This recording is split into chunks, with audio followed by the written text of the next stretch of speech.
Hey everybody, welcome to another episode of Factional Fight Update from the car. As you can see, I'm driving home as I do every day, and I thought I'd turn on the video and shoot off some ideas that have been bouncing around in my head all week.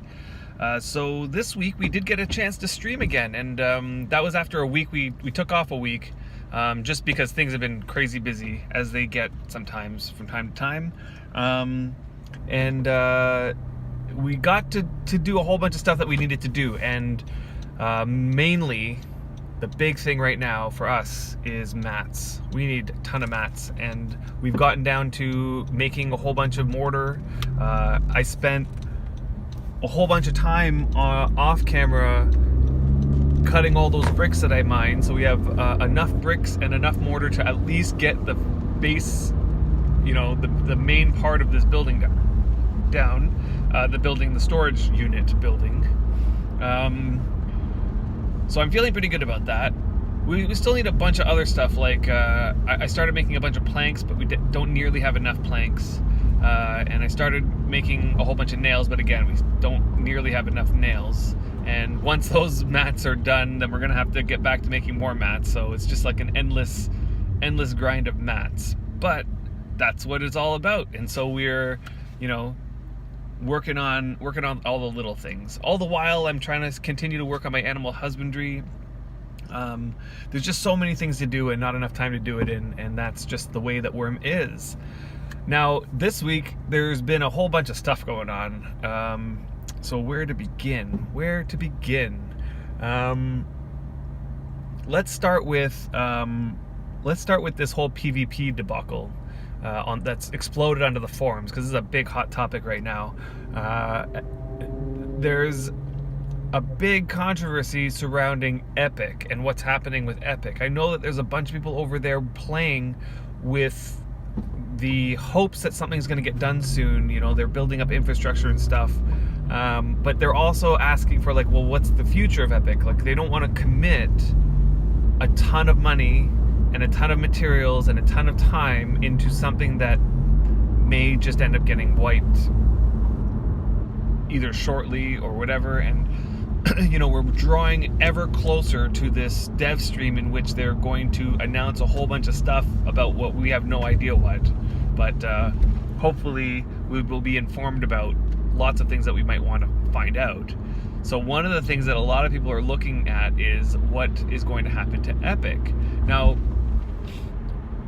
we're still a few days off from the stream, but a forum basically came up asking, so what's the deal? What's happening with Epic? And Retro has been so kind as to try to comment and respond to the concerns about Epic, and he's saying what he's allowed to say based on what has been discussed internally by the devs. And so far, what it sounds like is that the current thought is that they're going to do nothing with Epic. That Epic's going to stay the way it is. Nothing's going to change. And when Retro said this, that forum thread exploded into a mass... I don't even know what to call it. Just people getting really upset at the fact that the response was that we're going to do nothing. And I can see that perspective, that they're hoping that something will get addressed. They're really hoping that something is going to happen to spark a change in what's happening right now in Epic, which is essentially so few people are playing on Epic. It's like there's a core group of players who are hoping beyond hope that something will change to cause an insurgence of population to Epic. So they're getting prepared for that. They're building up and building structures and stuff in hopes that PvP will get reignited. But the moment that Retro says that, we have a whole bunch of things planned, but right now Epic is on hold until at the earliest next year, at which point they're going to start looking at it. Right? So people are thinking, okay, 1 year from now, they're going to start looking at it, and maybe a year after that, a plan will be in place. So people are talking 2 years out is what it sounded like. That's what it sounded like Retro was basically saying, that no changes are going to really be happening until like a couple years out.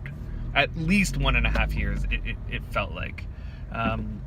So I can see how that response triggered the reaction that it did. You know, a lot of people are, and maybe these are just, you know, the initial reactions, but a lot of people are like selling their accounts. People are like saying they're just gonna quit this game, or that, you know, I don't know.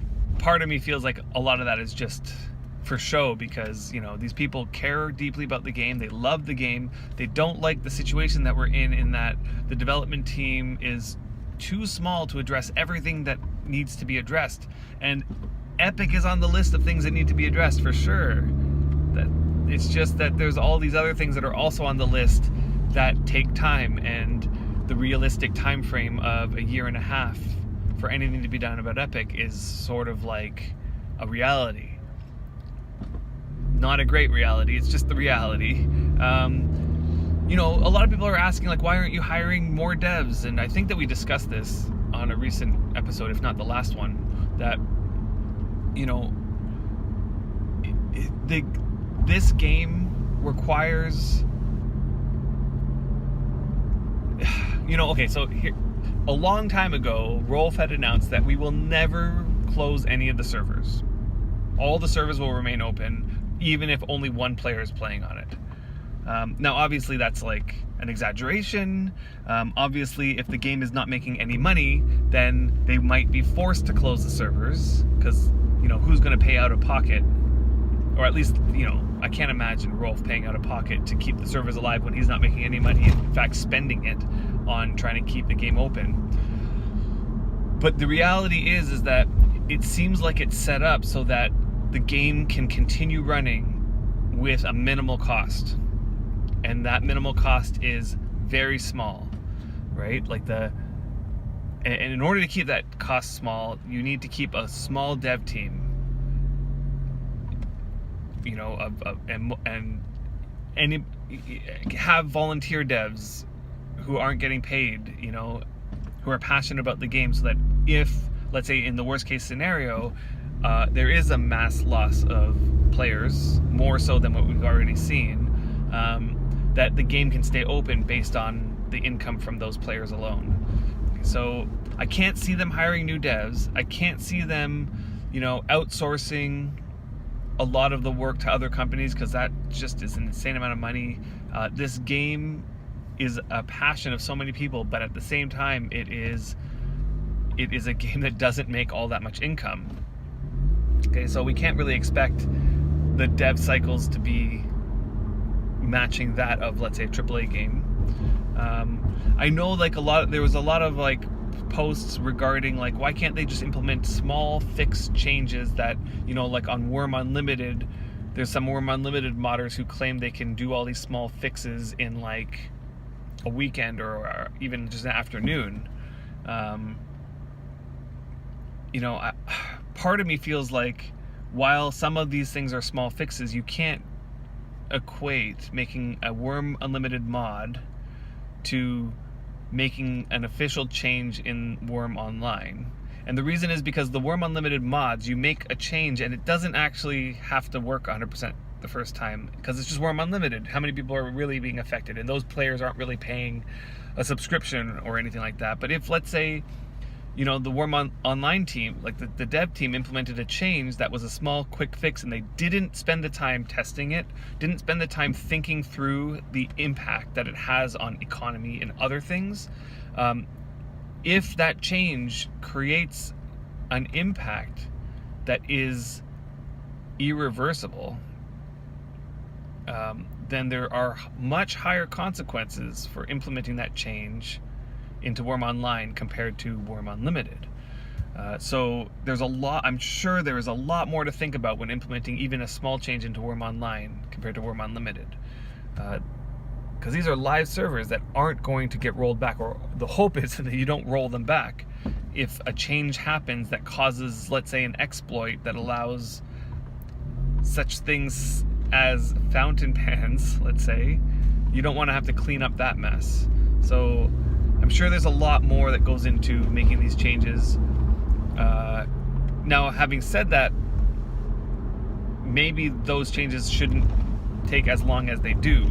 So there definitely is a inconsistency between how long it seems like the devs take to implement small things versus how long people feel like it should take.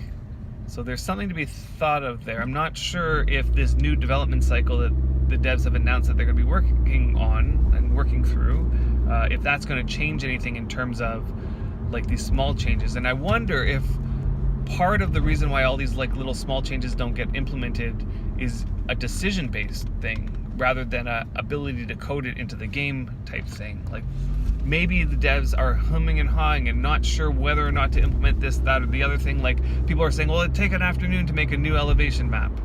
Just implement a new elevation map and reset it. It's like, okay, yeah, it probably would only take an afternoon to make a new elevation map, but let's just stop and talk about whether or not this is what actually should happen.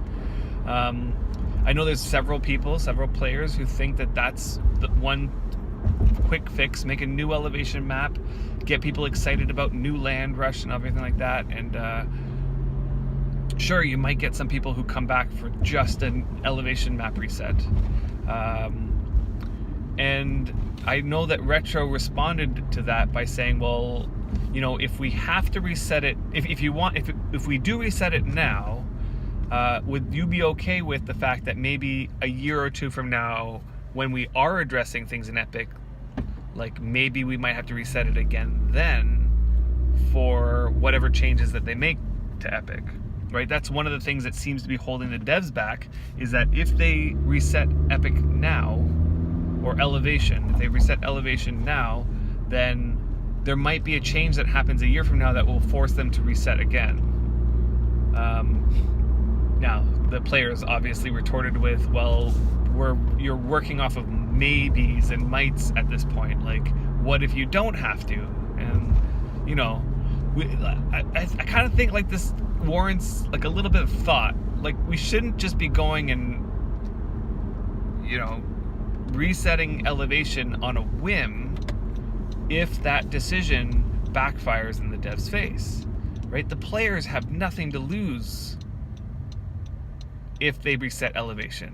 The devs have everything to lose if they reset Elevation, and then that causes some unforeseen event that would cause players to get really upset with I don't even know what, because we haven't even found out what might be done to Epic. So I think the devs' position is they want to think through at least like a rough sketch of what the plan is for Epic in the future to determine whether or not a reset now would not cause unforeseen consequences in the future, which I think is fair, right? Like decisions shouldn't be made simply on a whim based on, you know, a few players crying out for something. So I think that players need to sort of realize that, and when approaching a suggestion like this, I think players should be a little bit more respectful of that decision process. Okay, which I don't think is happening. I think on the forums it's just becoming a flame fest where the players are just outraged. And they believe that they're in the right. And, you know, partially they are in the right. Partially the players do have a right to ask questions and to maybe pose suggestions, but at the same time, the way that the players are going about it, I can't imagine the devs responding positively to that, you know. Anyway, that's Epic. My position is neutral because I don't play on Epic. I'm not a PvPer. I don't really know what to do with Epic. So, but what I do know is that if you want the devs to listen to your side of things, that being a little bit more respectful of the position that the devs are in would go a long way in helping the devs see the path that they need to take in order to make things happen. So I like Retro on on the forums, on that forum thread, was like, he seemed open to this idea of like, okay, like would an elevation map reset now be okay with you guys if that means that in a year and a half from now there might need to be another reset, right? And I don't think the players really thought that through to the point. Like, the most of the responses were, what do you mean might? Why are we working off of mights? Why haven't you guys thought through this whole thing? It's like, okay, well, to think through the whole revamp of Epic would require massive amounts of resources and effort from the devs. And I really, like, my feeling is that currently Epic has such a low population that the devs are looking at this like, well, if we do put all this effort towards Epic, like how many people are we really making this game for? And during that time, they're going to have to sort of neglect other things, like the main player base who's playing on Freedom or wherever else. And on top of that, they're talking about fixing the whole UI, and they're talking about like things that are going to affect everybody, including PvP players, right? So I don't really think it comes down to like, why aren't you focusing on PvP? Why are you only focusing on PvE? I think it's like, well, right now we're trying to focus on the thing that will affect everybody, and let's get that done first before we start looking at the thing that's going to affect a small percentage of our player base. So yeah, that's how I see it anyway, and I respect that point of view. I also respect the fact that Epic players feel abandoned, and I think that I really think that, you know, if you are one of those people who are an Epic player who feels like they've been relegated to Freedom, you're just gonna have to hold in there for the devs, because you know, if that's a gameplay that you want to play on, then maybe you know, for the time being, find a Worm Unlimited server that sort of fits that need, or potentially try to garner a bunch of people. You know, grab a whole bunch of people who are and work together, sort of work on getting a group of people together to go to either Epic or Chaos or wherever, and you know, make your own fun. Like, I know that there seems to be this feeling like PvP is broken, but and there's also all these people with this nostalgia that, you know, way back in the day, PvP wasn't broken. Back in like 2012, 2013 era, like PvP was great back then, but all these like changes have caused the PvP to be broken now. I really don't know if that's how true that is, because I don't know what PvP was like back then, but I can't imagine that the small reworks that have been done, like really, I don't feel like anything has been major rework to the point where it's changed the way PvP actually functions. PvP has always been a slugfest of this long, drawn out, like, battles that take forever. I think the main difference, the thing that people are missing is the community that used to be on PvP. That there used to be a lot of people working together, right? I don't even think it matters what the mechanics are, as long as you have a good large group of people who are really having fun playing the game together and working together towards a big end goal. That's what's going to make PvP fun for you. I might be mistaken, but that's what I think. So maybe it's a matter of just getting groups of people to go over to Epic with you. I don't know. That's just my thoughts on the matter. So yeah. Anyway, let's move on to the next thing, which is the dev. What is it called? The stream. The dev stream. That's what it is. The dev stream. I'm so super excited for this thing. I cannot wait for the dev stream. You know, it'll be. I remember like a long time ago, Rolf would hold these question-answer things on IRC, so you could read it while you're in the game, because you can load into the Worm IRC, and you can pose your own questions and things like this, and you get responses from the devs. And I'm feeling like finally, for the first time in forever, we're going to get another opportunity like this, where we get the devs on the stream, and we'll get to hear their plans, their thoughts, and you can pose questions and get answers on the spot. And I think this is going to go a long way to not only increasing that communication from the devs to the players and vice versa, but it also will give the game a little bit more exposure to the wider public.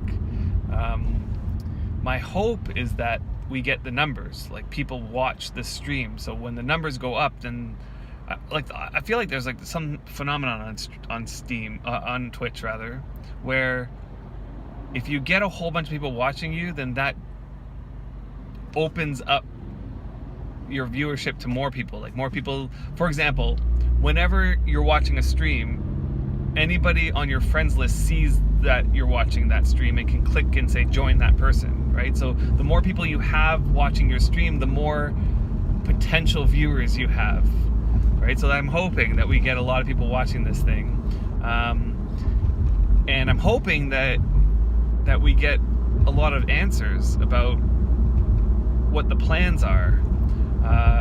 I still feel like there's a little bit of hesitation on the devs' part to reveal big things, right? Like, there's that thing where the devs want to not reveal everything because they're afraid that if they can't deliver on the thing that they're thinking right now, or if plans change, then they're going to have to sort of like defend the fact that they said that they're going to add something, but then now they're not.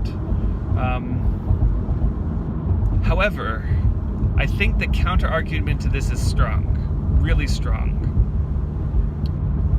That is to say, if the devs continue to use this as an excuse to not reveal information, what's going to happen is people are going to not want to play anymore. Like, I really feel like it pushes people towards the side of like, and not even just a little bit, I think it's like a lot. Like, if the response is we're not sure what's going to happen, or we can't tell you what our plans are, this pushes the player base to a place of hopelessness. You know, like they're just hoping for a glimmer of like, the devs are going to work on this, or the devs are going to work on that, and just the fact that they're working on something, just the idea that they're working on something gives players hope that the game is going in the right direction. Like, even if that thing that the devs are working on isn't the thing that you want them to be working on, the fact that people are working on this game that you have passion for is enough to keep playing it, right? Like, I remember way back at the beginning of when we first started streaming, that was one of the things we said, was that the thing that we find so amazing about this game is that it is constantly in development. It's constantly getting updates. We're constantly getting information from the devs. And that made a huge world of difference when it came to like exciting us about what potentially might come next, right?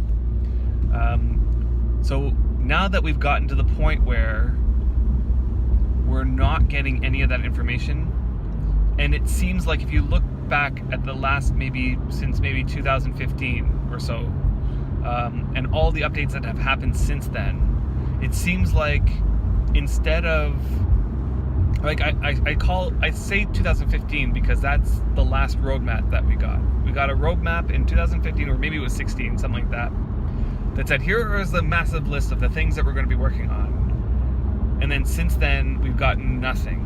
And it seems like since then, every single update that has happened to the game, we only caught wind of that they are actually working on it like a couple weeks before it got put into the game. It was like, oh, and by the way, next update, 2 weeks from now, you're gonna build bridges underground. And it was like, what? Like, where did that come from? Like, how come we didn't even know anybody was working on bridges underground? Right? And then the response to that question is, well, we didn't want to tell you because maybe we wouldn't have been able to do it, and then you would have been disappointed if we weren't. I think the counter argument to this, like as I said before, is like super strong. That if you told the public that you are planning on working on building bridges underground, like months before that, this would cause people to be super excited that things are getting worked on, right? Like the things are moving in that direction. And let's say in the event that in the end there was some technical issue causing you not to be able to put in said update, then obviously the next thing that's going to happen is the devs say, well, this wasn't going to happen because of this technical update. We'll keep looking into that, but you know what? We're switching over to this project. This project here is whatever it is. And even, again, if it's not something that an individual player wants, at least they're getting the sense that the game is getting updated, that the game is being worked on, right?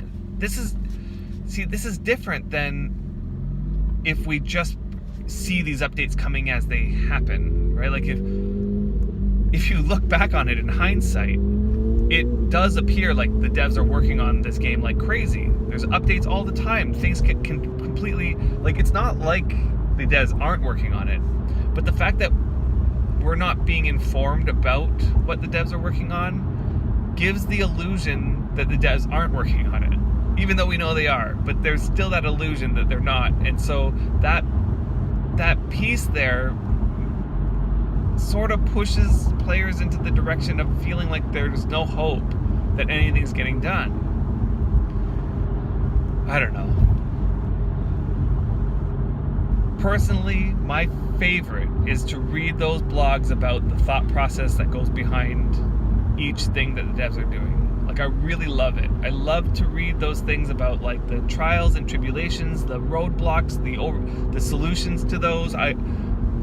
If we as players were kept into the loop on these pieces, then I feel as though the players would add, like, it would add a whole extra layer of passion that the players severely need in order to keep playing this game. Right? Once the passion is gone, once the feeling of hopelessness creeps up, that things aren't changing for the better, this is what's going to cause players to leave and switch to other games. Yeah. I don't know. It's a tough decision. It's a tough thing, but I think that the devs need to work on just being more open about their whole processes in the background. That's my feeling, and I think that would do positive things for the game. And I know that the perception from the dev side is that in the past it's done negative things for the game. But the reality is that when that was happening, the population was still strong, right? The population was triple what it is now. And since moving to this model of keeping the information behind closed doors, I feel like the population is declining. So maybe it was that back then there was an outcry, like people would have like flame wars on the forums, whereas now people just aren't flaming, they're just leaving. And I think that it would be way better if those people who are leaving instead flamed and then got a valid response from the devs that made them go, huh, I never thought of it from that point of view. And maybe that discussion is what keeps them playing, because that player, even though the change isn't what they wanted, or the thing that they were looking forward to isn't coming into the game, at least they're hearing that the devs are considering things and thinking through them in a logical, reasonable way, which I'm sure they are anyway. It's just that the problem is that from the player's perspective, because we don't hear any of that, we don't know. So anyway, that's my feeling. That's my thoughts on that matter. So I have high hopes for this stream. I'm really looking forward to it, and I'm hoping that we'll get a little bit of movement on that scale of how much information the devs are willing to share with us. I really hope that there's going to be more information than less. So that was a long rant. I am going to end the video right now, and hopefully we're going to be streaming this week. I'm going to see if I have some time to stream a little bit of Mordau, because I really think this game is worth every penny that it costs on Steam. I think it's only $33. It's like a gem of a game right now, for me anyway. I'm really severely enjoying it. But I know it also has a steep learning curve, which causes frustration, so people try it, realize that it's really hard, and then drop it. Like, I've had a couple friends I've told, like, this game's awesome, so they got it, and then the first time they went in, they were like, this sucks because I'm dying. But, so that's why I want to make a stream about it, to show that even though it's really hard, it doesn't take that long to actually make a little bit of progress that makes it so that it's not as hard as it was. And once you see that progress happening, it feels like you want to keep learning, get better, it's a great game. So I'm gonna see if I have some time to do that. I'm not sure when, but one thing I'll try to do here, we're gonna try for a Friday stream again. I'm gonna see if Brian's available, and if he's not available, then maybe that's what I do instead of stream Worm. I'll stream some Mordau, but I'll let you guys know on Twitter. If you haven't yet started following us on Twitter, it's you can follow us at Factional B, and I'll let you guys know what's actually happening. But Friday is where I'm looking for the date for the stream. So I'll let you guys know. Anyway, this one's a long one, so I'm gonna cut it off here. So have a good one, and you guys keep on worming.